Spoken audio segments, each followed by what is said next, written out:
આ તરફ બોરસદના રહીશોએ બુધવારે જે હાલત જોઈ તેનાથી પણ બદતર હાલત થઈ છે આજે.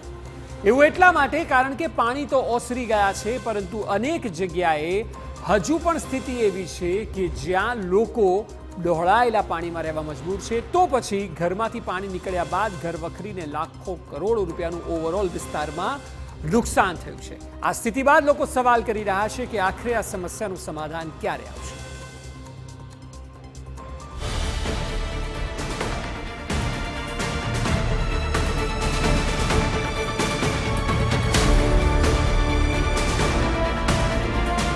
બોરસદમાં વરસાદે સર્જી તારાજી.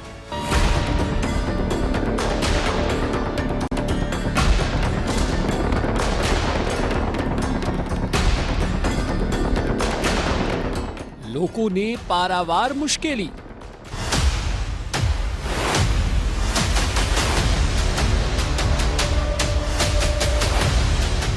ઘરવખરીને તોતિંગ નુકસાન.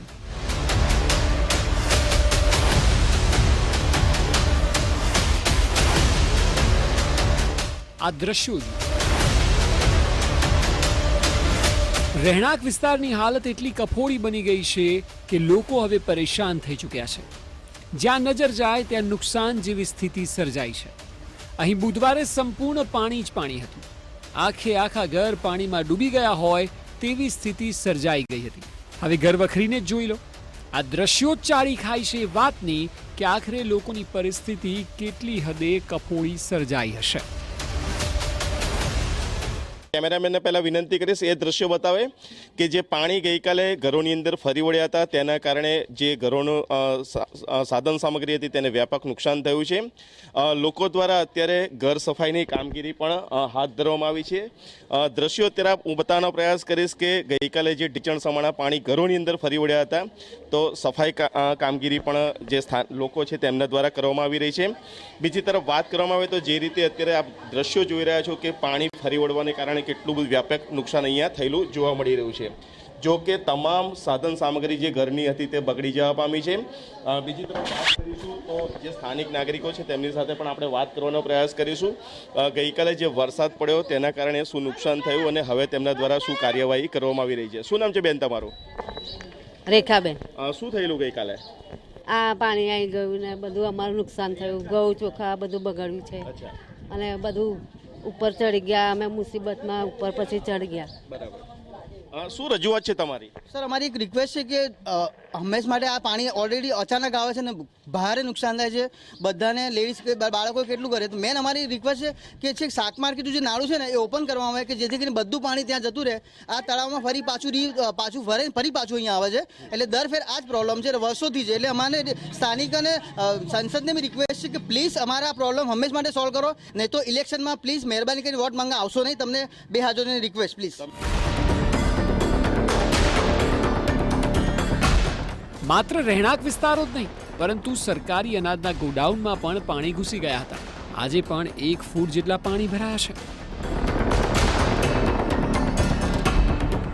15 ઇંચ જેટલો વરસાદ પડવાને કારણે બોરસદ શહેરના નીચાણવાળા વિસ્તારો પાણીમાં ગરકાવ થઈ ગયા હતા.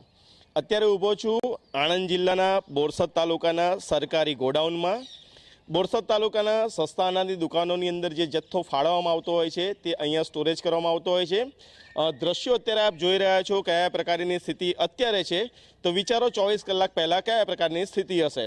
મહત્વની બાબત એ છે કે અત્યારે પણ 1 ફૂટ જેટલા પાણી ગોડાઉનની કેમ્પસમાં ભરાયેલા જોવા મળી રહ્યા છે. ગઈકાલે જ્યારે વરસાદ પડ્યો ત્યારે કયા પ્રકારની સ્થિતિ હતી અને જે કામદારો છે તેમના દ્વારા શું કામ કરવામાં આવ્યું તેમની સાથે વાત કરશું. શું નામ તમારું? દિનેશભાઈ મોહનભાઈ પરમાર. ગઈકાલ શું થયેલું? વરસાદ પડેલો. પછી શું થયું? પછી પાણી ફૂલ ભરાઈ ગયું, તમે કોમેથી બંધ થઈ ગયા. શું શું અનાજ છે આગળ? ઘઉં ચોખા ને એવું. બરાબર છે. તેલ મોરસ બધું છે. બરાબર. 15 ઇંચ વરસાદ પડેલો. અચ્છા, પછી તમે લોકોએ શું કર્યું? પછી અમે પારી બાંધી. કેટલી જગ્યાએ? એ ત્યાં 4 ગોડાઉન પર પારી બાંધી અને એ કર્યું અને પાણીનો નિકાસ કર્યો. અધિકારીઓ કોઈ આવેલા? હવે બધા આવેલા. આ તરફ સોસાયટીઓમાં પાણી ભરાવા પાછળ એસડીએમ શું કહી રહ્યા છે તે પણ સાંભળો. આ વિસ્તાર જે છે નીચાણવાળો વિસ્તાર છે. અહીંયા આપણે પાછળની સાઈડ વિડીયો કરો તો આપને ખ્યાલ આવશે કે પાછળના મકાનો કેટલી ઊંચાઈ પરના બનેલા છે. તો આ ડેવલપમેન્ટ જે તે સમયે સોસાયટી જૂની છે, નીચી ભાગમાં બની છે, તો અહીંયા પાણી ભરાયું છે અને પાણી અત્યારે નિકાલ પણ થયેલું છે, આપને પણ દેખી શકો છો. એટલે હજી આ પાણી જે છે એ નિકાલ કર્યા પછી અમે અહીંયા સાફ સફાઈનું પણ આયોજન કરી રહ્યા છે અને એના માટે તો આ મુલાકાત કરી રહ્યા છે.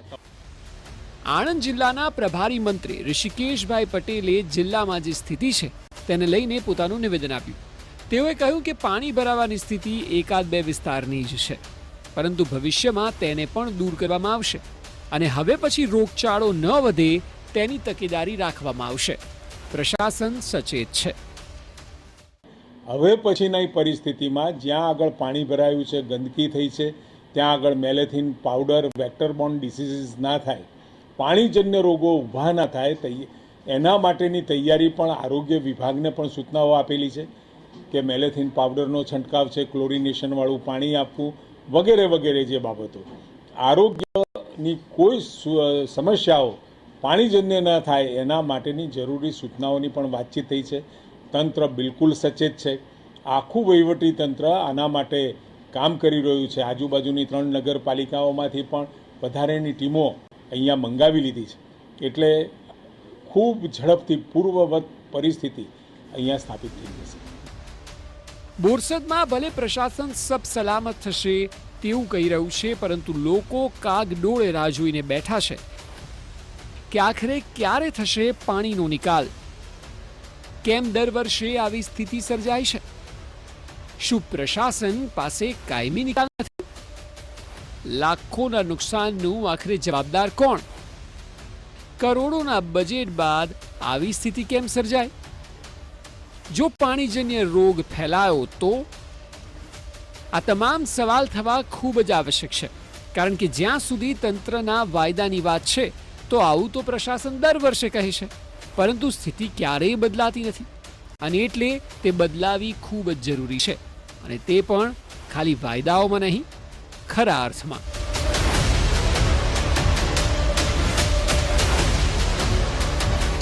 ધર્મેન્દ્ર કપાસી, TV9, બોરસદ.